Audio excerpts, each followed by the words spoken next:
Angela Abar. Lori Blake, FBI. So sorry for your loss. Cal. Hi. Don't know you? No, you don't. I'm sorry. We've never met, but I heard that you were close with the Crawfords, and I'm here to help. I'm hoping that you and I can grab some coffee and talk sometime soon.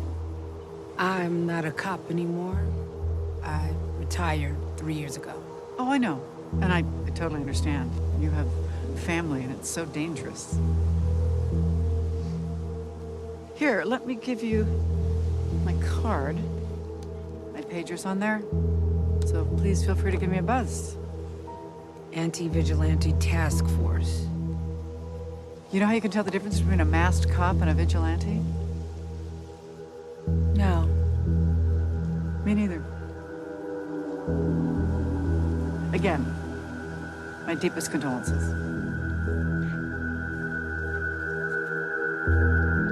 Ready, aim, pull! Ready, aim, pull! Ready, aim, pull! Hello and welcome to another episode of Watching Watchmen. Watching Watchmen, just a sip. I'm Jimbob. And I'm Joe. And together, We are one drink in. Oh man. we're getting it. We got the hang We're of it. actually getting that now. Yeah. It's going to be out of character when we don't get it now. Because we get it We're just so good. terrific. I don't want to toot my own horn. But, Toot it. you know, we're doing all right. 3 episodes in now. It's Sunday night, and we just watched episode number 3. She was killed by space junk, is that what it's called? She was killed by space junk. And there's a character from the graphic novel taking center stage in this episode. Who's that? It's played by, who is it, Jean Smart? Lori Blake. Lori Blake, that doesn't sound familiar. I know It Lori. doesn't sound familiar. Juspecic? Yeah. Apparently she took her biological father's last name, Blake. Eddie Blake, the comedian. Very traditional of her. She's hilarious. She is hilarious, actually. I wasn't buying her jokes at the beginning that she was telling in the phone booth because they weren't funny, but her dialogue throughout the episode is actually pretty funny. So good. Yeah, she's maybe my new favorite character. I agree. It's tough, yeah. She's awesome. She's up there. I can't wait to see where she goes next. For sure. So we start out, and we're in a Manhattan phone booth, like a Dr. Manhattan booth. We find out that those weird blue booths actually have a satellite uplink to Mars. So you can commune to the 'Cause blue god. Dr. Manhattan is supposedly on Mars. Supposedly. I'm not buying You don't believe it. Well, I mean, why would he be there? He said he was going to go to a different galaxy or something. Well, we do have news footage of a blue man on Mars, and Fake news. the news does not lie, Jimmy. Fake news. Nah, nonsense. We kind of suspected that that's what these booths were for. I think they first made an appearance at Comic-Con, Yeah.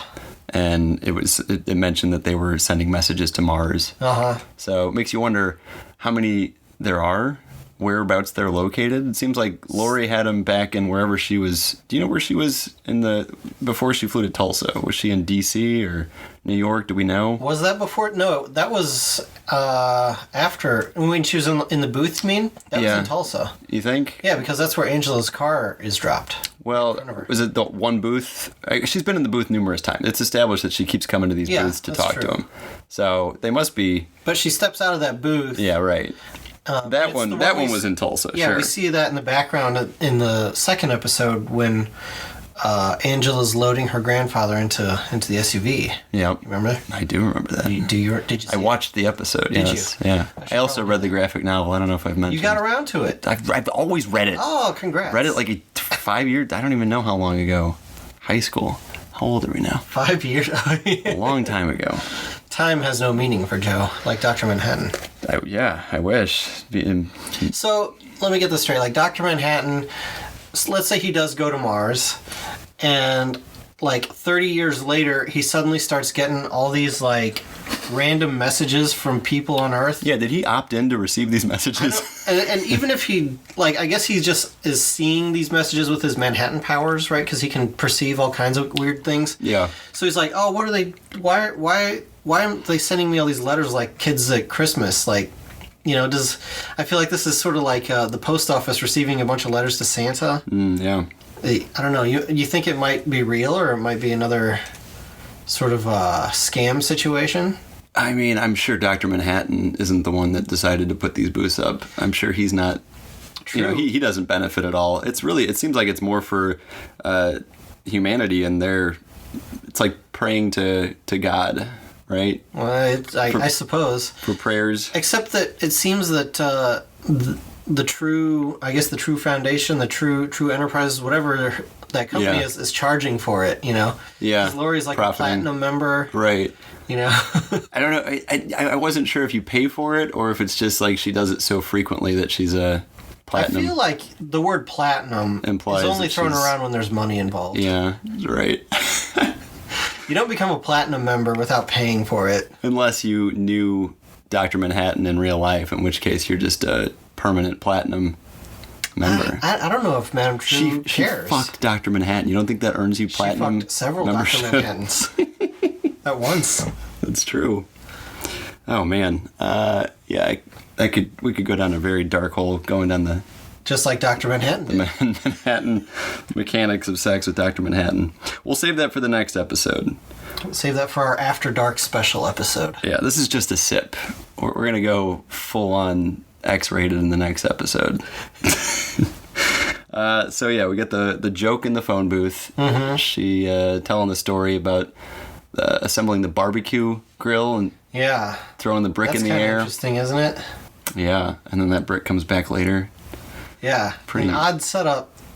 Yeah. Yeah, I don't know. There's I feel like there's kind of a lot to break down there, but definitely. it's hard So to know where to start. she mentions a couple heroes. Obviously, the owl, the guy in the owl costume. That's her father. Clearly Rorschach. So we got a night owl, and then she talks about Ozymandias, the smartest man in the world, and then the blue god, obviously Rorschach. No mention of Rorschach, which That is true. I thought was I kept the first time when we heard the clip, what God looked at the hero and sent the hero to hell or whatever that was. Uh-huh. I assumed they were talking about Rorschach. I thought the God was Dr. Manhattan. Sure. And him sending Rorschach to hell was He him did just blow him up, yeah. essentially snapping his fingers and making him disappear. But no, we didn't even hear mention of Rorschach. Rorschach's a little offensive, I think, in this 2019. A little bit. 'Cause But yeah, Laurie, I feel like they ended on good terms, Rorschach and Laurie. I Not so wouldn't much. say that. No. Better? I think Laurie pretty much always hated Rorschach. But I feel like they made progress. They hated each other less. Did they? At least Rorschach seemed to kind of... I don't remember them really interacting a whole lot towards the end of the book. Yeah. Like Rorschach hung out with Dan, and they made progress as Yeah, you're friends. right. But Laurie, Rorschach... I think she just tolerated Rorschach. Yeah, Laurie and Dan were kind of on the same page, and Rorschach was on his own page. He's always on his own page Rorschach. in Rorschach's journal.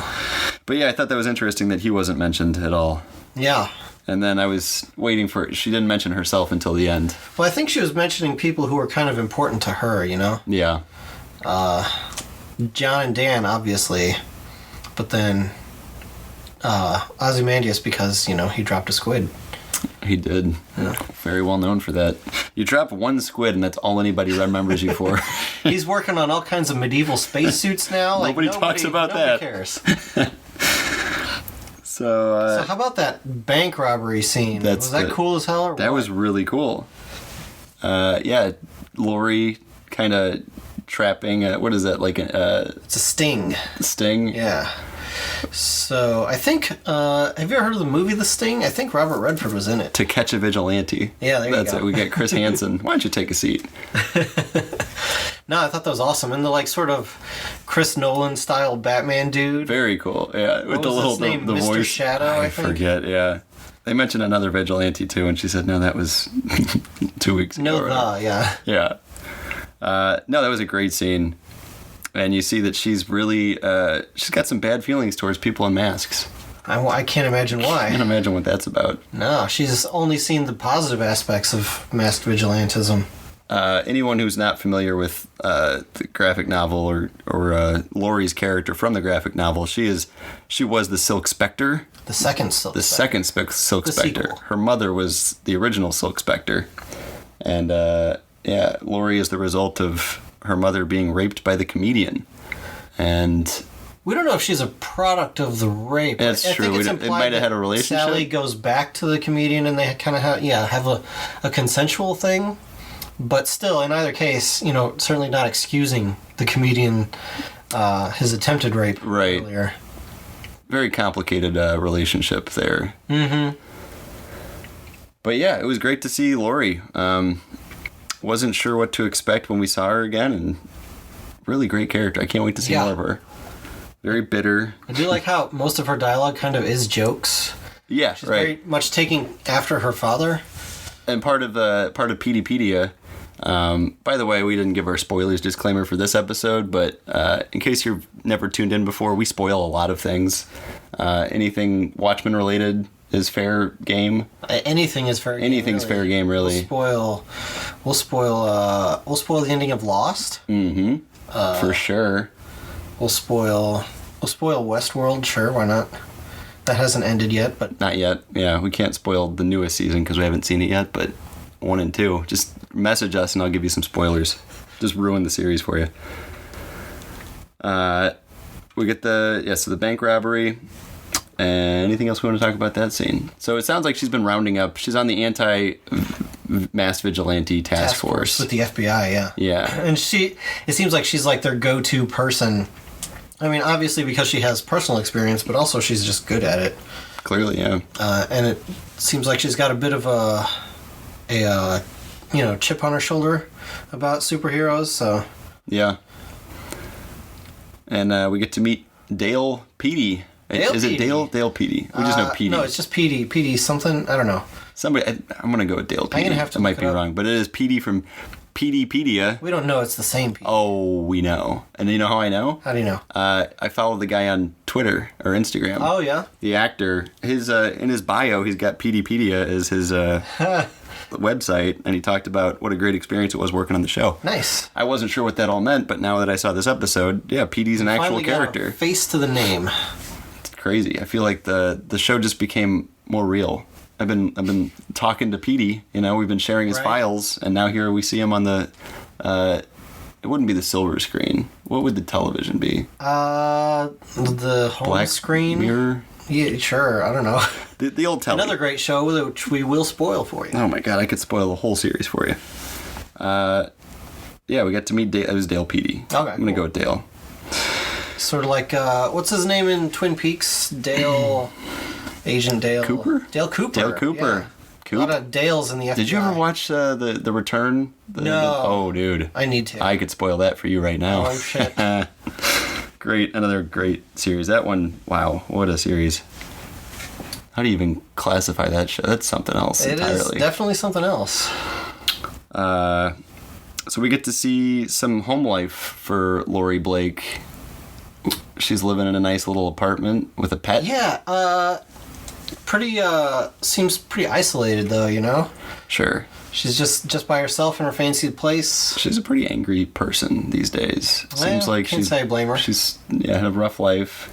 I think she's still hung up on a certain owl-themed superhero. What makes you say that? She's got a pet owl named Who, which is the best name for an owl. Objectively, it is the best name for an owl. It's like an Abbott and Costello routine. What's the name of your owl? Who? Your owl. What's his name? Who? No, what's the iguana? Oh my. Yeah, I wasn't sure when I saw her feeding a mouse to something. I must admit, I was hoping for maybe a Bubastis Yeah. under the curtain. Some but genetically the owl is the altered next best thing monster. I'll take. So yeah, what do you think the significance of the owl is? Well, I mean, yeah, she's definitely carrying around some memories. But man, who knows? I don't know. I wonder if it's Dan's owl. Maybe- And now that Dan's Maybe it is Dan. he's been turned into a literal night owl. That was his punishment. That's not outside the realm of possibility In Peteypedia, it says he was in federal custody. federal custody, right? Well, being Lori Blake's pet owl would be federal custody, right? Oh shit. We were just joking around, but now I'm actually I believing think the owl we've just theory. solved the series yet again, folks. So, spoiler alert, Dan Dryberg show's over. Is an owl. He became a literal night owl. That would be kind of cool. He can turn... I guess he can't turn into an owl at will, though. He's pretty much just an owl now. He's just an owl. Can't even talk. He can say who. Who? That's his name. You can't say... Well, I guess he could say He's who. like a Pokemon. Dan Dryberg. And then we get a visit from Joe Keane. Senator Joe Keane. You know, how the president, running for president, he just makes appearances at your house unannounced. Right. So yeah, he what does he do? Gives her an assignment. He wants her to go Out of to it, Tulsa, Oklahoma. Yes, to investigate Judd Crawford, because his kind of this law he spearheaded, the Defensive Police Act, is kind of on the line DOPA. with the 7th Cavalry situation. Yes, tensions are rising, and Joe is afraid of a war breaking out between the 7th Cavalry and the masked cops. I think he's overreacting. I think he might be orchestrating. Oh. Ooh. Somebody's orchestrating. I don't think it's an accident that all these tensions are running high. This is Judd true. gets killed, and It's all of a sudden... almost as if there's a vast and insidious conspiracy at play in Oh my Tulsa. God, you're right. I haven't even thought of it, but yes, there is a vast and insidious conspiracy Oh at my play. God. My head just exploded. You should have taken it in pieces. Well, you didn't give it to me in pieces. We already mentioned we met Petey. We get to see that scene where he's running the overhead projector. It's an honored position at the FBI. Indeed. Bureau. He's got a doctorate in history, and he's sitting here pushing buttons for the next slide.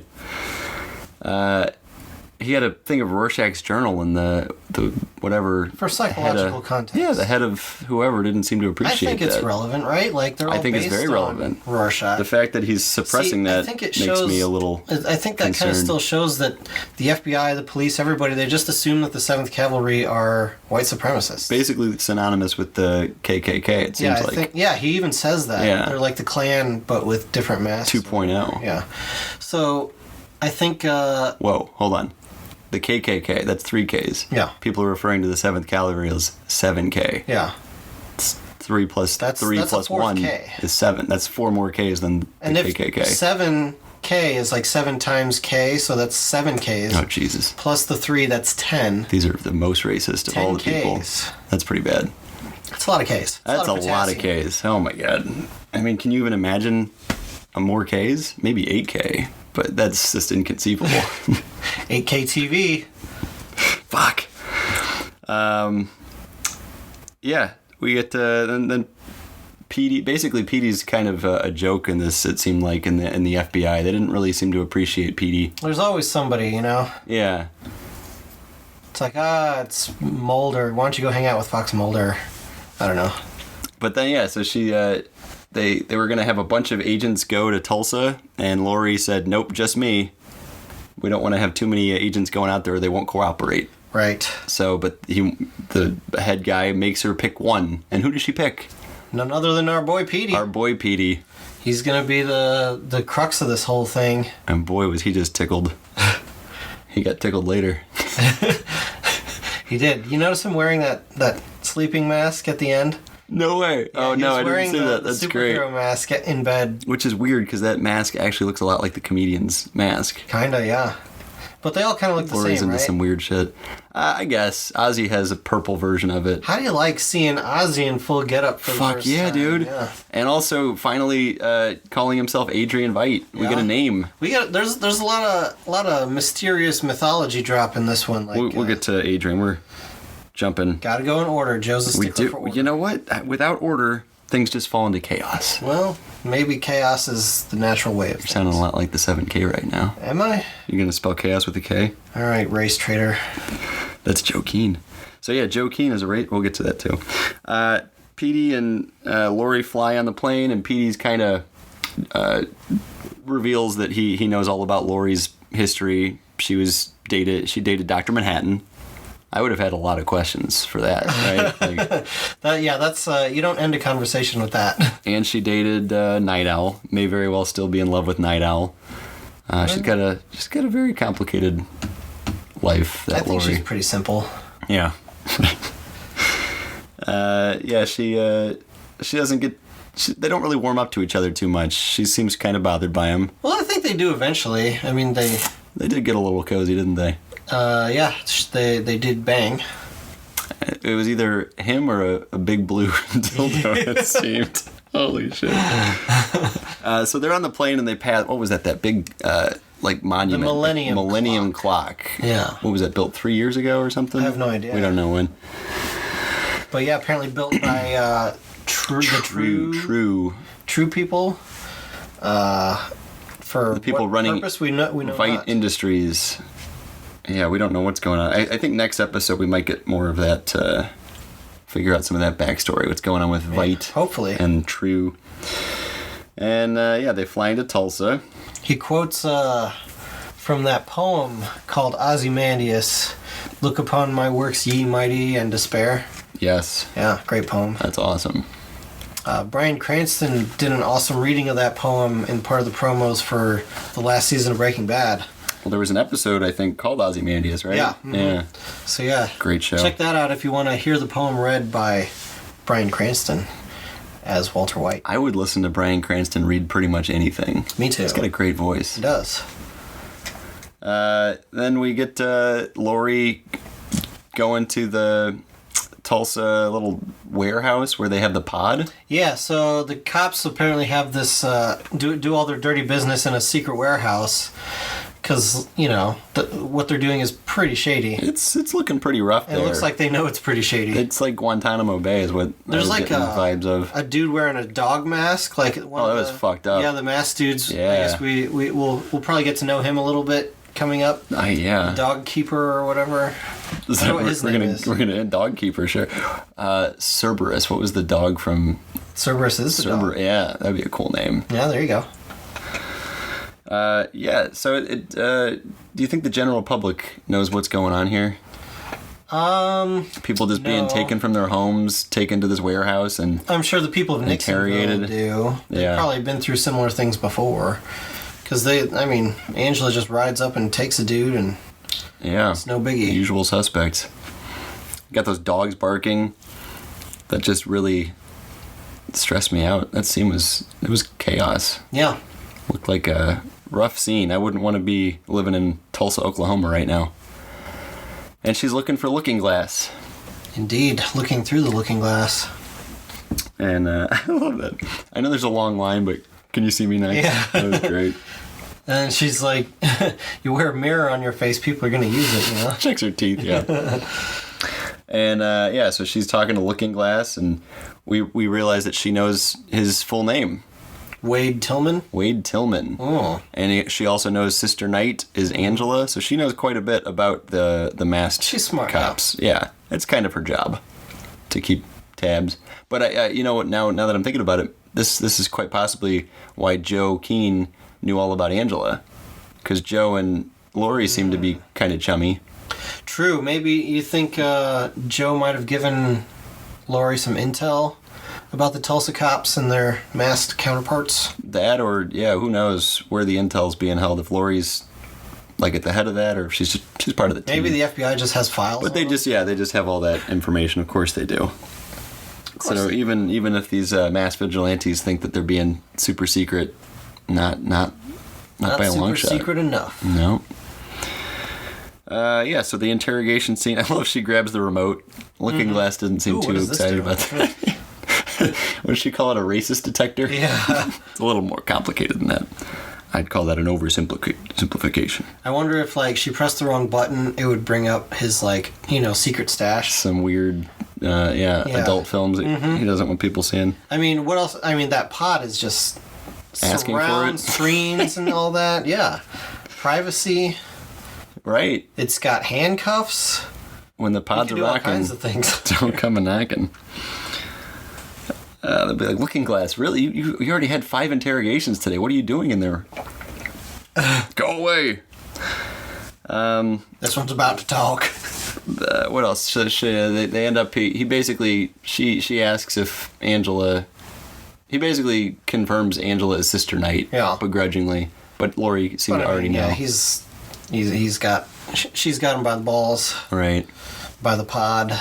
And then, okay, that's right. And then we find out that Angela took a personal day. She's going to do the eulogy at the funeral. And we find out that the funeral's in a couple hours. Yeah, really quick.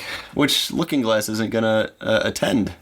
Well, Or Red Scare. None of those guys. they're I guess. busy working. Yeah. There were no masked cops there. Yeah, there were. Were there? Yeah, there was a whole bunch of them. It seemed like, well, they weren't were the like the detectives. masked. Yeah, not the ones that are like the like the superhero superheroes, ones. yeah. Is this kind of curious, isn't it? You think that's Well, I don't Off the think books? they had like a personal sort of relationship with Joe. why was Looking Glass crying in the last episode? Was he though? We couldn't really tell. He said he was. Well, For to yeah, take you him could at his say a word. lot of things. He could. He seems like a straight shooter. Does he? He wears a mirror on his I face. feel like I know him pretty well. And but yeah, Angela was there, obviously not in costume. So I think maybe the public just Well, she can't. retired 3 years ago. She's not Exactly. Yeah. So I don't. Yeah, it's weird. Gets into some gray territory. Well, I there. mean, Angela's a known personal associate of Judd Crawford, so it wouldn't be surprising for her to be there. And I mean, like Looking Glass and Red Scare and all them, I don't know, it might even be like kind of unprofessional for them to be there, like in their weird costumes. Yeah. What do you do? And besides, they got a lot to process with all these Red Scare wears his Seventh outfit Cavalry dudes. with like a black suit over it. over his tracksuit. just never takes the Or maybe tracksuit he just off. wears a black tracksuit. Right. I mean, his funeral suit. I like Yeah. that. Yeah. And then we see the 7th Cavalry tunneling underneath into one of those A mausoleum, mausoleums. Puts on that vest we saw from the previous Yeah, episode. so that plot thread got tied up pretty quickly. Yeah. A whole lot of batteries were part of that vest, I'm sure. Very possibly. We find out that it's wired. If his heart stops beating, then the bomb goes off and everybody dies. Yeah. That didn't seem to phase Laurie at all from shooting him right in the head. I mean, I think she probably made the right call. Like, She did, given if you knew that it wasn't going to go off immediately. Sure. But if you... it's got a good 30-second countdown. At least. I felt like it took plenty of time. You had time to throw the body down You there. know, And I think it'd probably be a good idea to build such a countdown in there because, like, you know, say something startles you, it might read as your heart stopping. You don't want it to blow dangerous, up right then. sure. Yeah, you got to cushion it a little bit. Yeah, so you got to have, like... Still, it seemed excessive. If your heart stopped for, like, you know, it's like definitely not coming back, then you blow it up.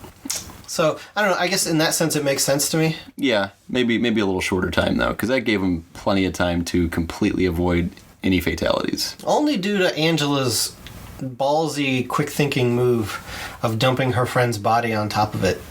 It was pretty clever. And super dangerous, because that could have blown up, like, while she was dragging him. Yeah, I know. That's what was making... Like, she didn't know the clock. You know, you don't know how long the timer is. But you're just going to grab it and... Yeah. Good for her. That's why they call her Sister Night. Is that it? That's why. That's how she earned her Because title. of this thing that happened She's just got now. a history of putting bodies into How does that holes and connect to exploding her them. Sister Sister Night. I can't explain everything to you, Jimmy. If you don't get it, you just don't get I it. guess I don't get it. All right. Anything else about the 7th Cavalry? Then we get the scene of Angela and Laurie having their little coffee, Yeah. right? Yeah, so and that was a cool scene because, you know, Laurie just knows everything that's going on. I guess she talked to Jane earlier and is really good at connecting all the dots. She's really good at this detective business. But I mean, so if she already knows that Angela's Sister Night and she knows that, you know, she was at the wake and then, you know, if she finds out she's in the room, she's like, okay, well, she's a superhero. She was investigating. Like, she's not going to faint at the wake. Right. That's yeah. just silly. Yeah. Well, Laurie's probably already pulled shit like that, too, so she knows. That's probably true. It's like you can't bullshit a bullshitter. Yeah, uh-huh. One of those. Yeah, I think they probably have a lot in common. Though. I'm sure they do, yeah. Right now, they're not getting along very well, but I think they'll warm up to each other. Yeah, well, we'll see. Well, yeah, Laurie's got a thing against any kind of a masked vigilante. This is true. How do you know the difference between a masked vigilante and a masked cop? I don't know. Well, neither do I. Neither do I. And then we get that awesome Ozzy sequence. Yep, another trippy, Cut back awesome to Ozymandias scene. The Lord of the Manor, Drawing stuff, building stuff. always scheming. So what do you think he wound up building? A spaceship? A space catapult? Certainly looks like a space suit, doesn't it? So, okay. So I guess that scene, I guess, did confirm a lot of things that I had doubts about. You know, people are saying Ozymandias is a prisoner on Mars or something. I think this almost kind of confirms it, right? That he's a prisoner somewhere.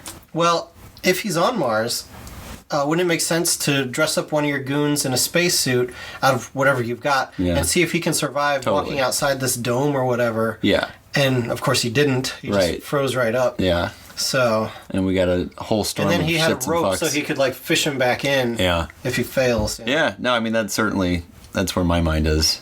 Damn it. And even more so when you've got this mysterious other person. The game warden. The game warden. So...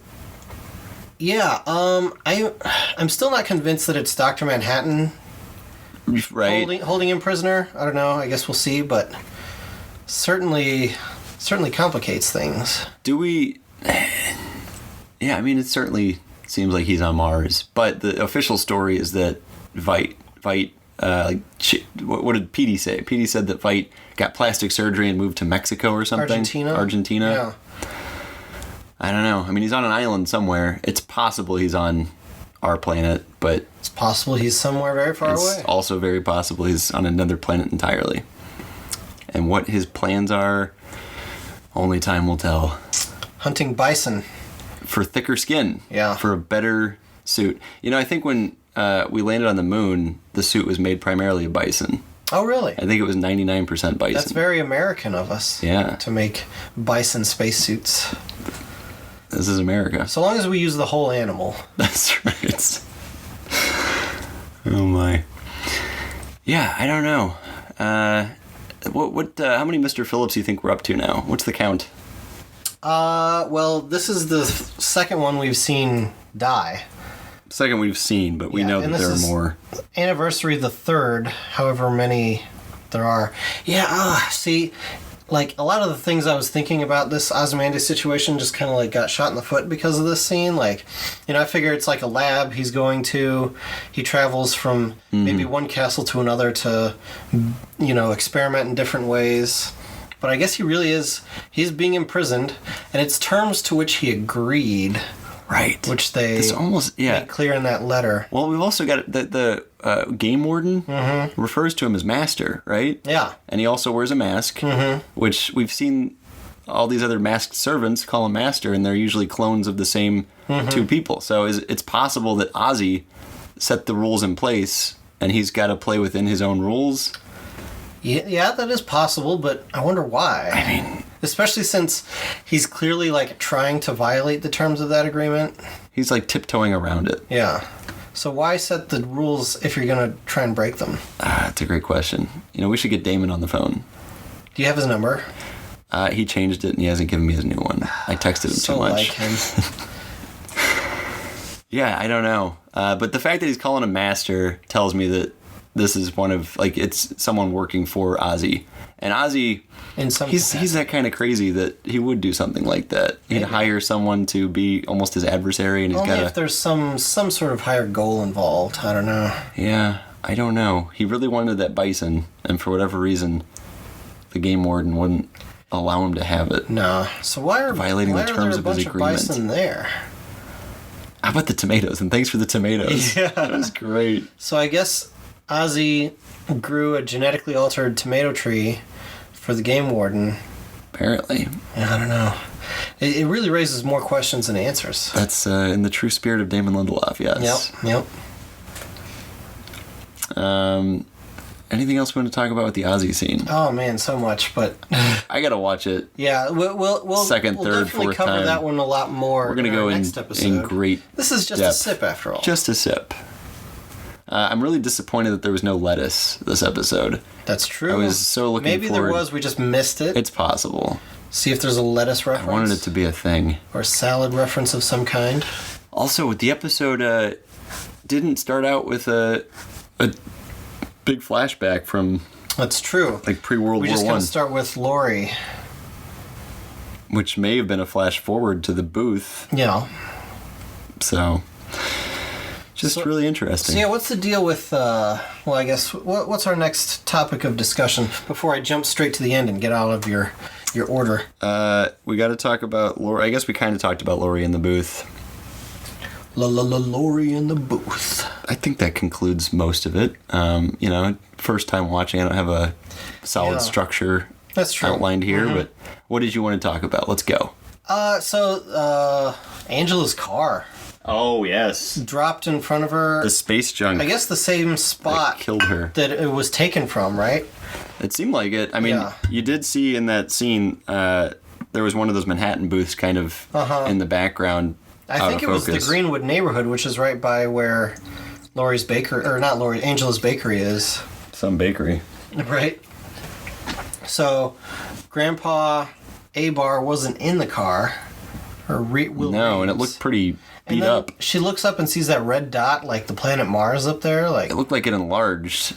well, it definitely Or came did out it of just focus. zoom in? Okay. Yeah, I think we're focus definitely changed. meant to indicate that was Mars that she was looking at. Maybe, but yeah, I don't know. It's weird because like, oh man, I don't know. It's just, is it supposed to imply that like,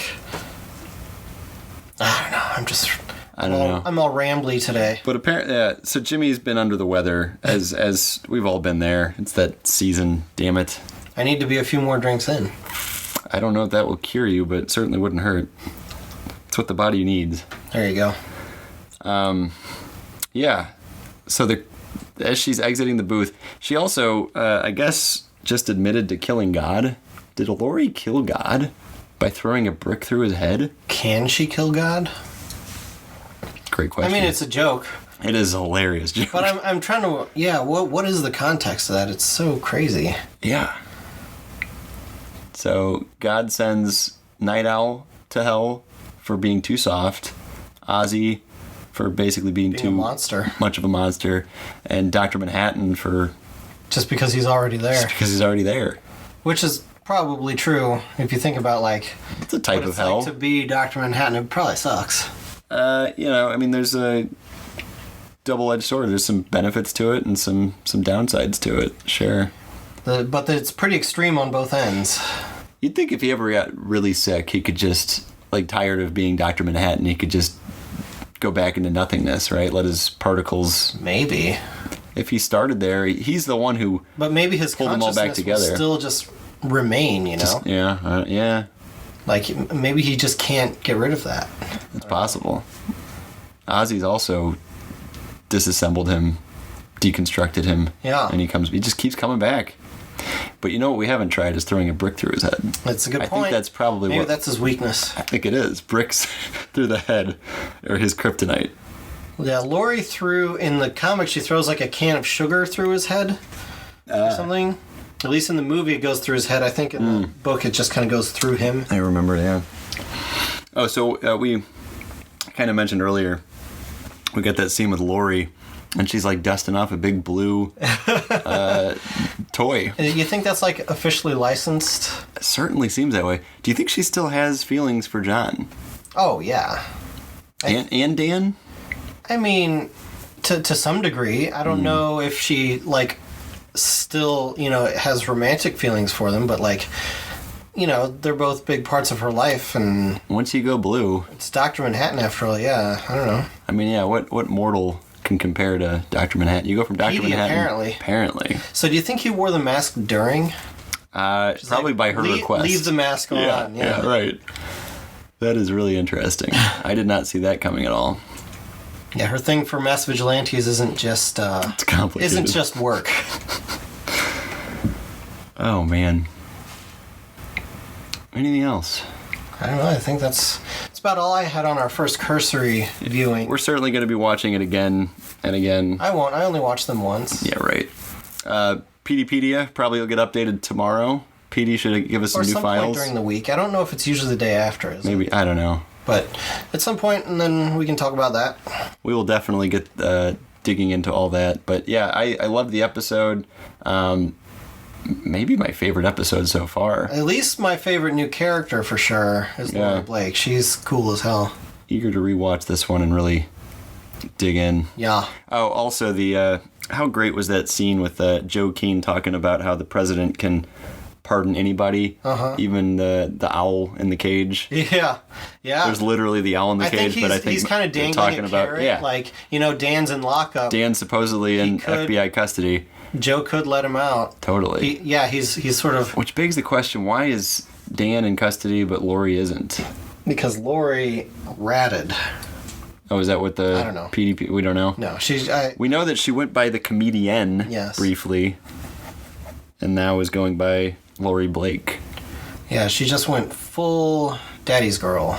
Right.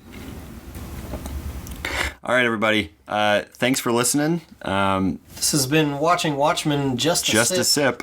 Stay tuned. Later in the week, we're going to release the full episode, and we will go in much greater detail and hopefully sound a little bit more polished and intelligent. A little more spirited. Yeah. Perhaps. Time will tell. Jimmy, next time we're going to be 2 drinks in. Only 2? Fine. 7. Just leave the bottle.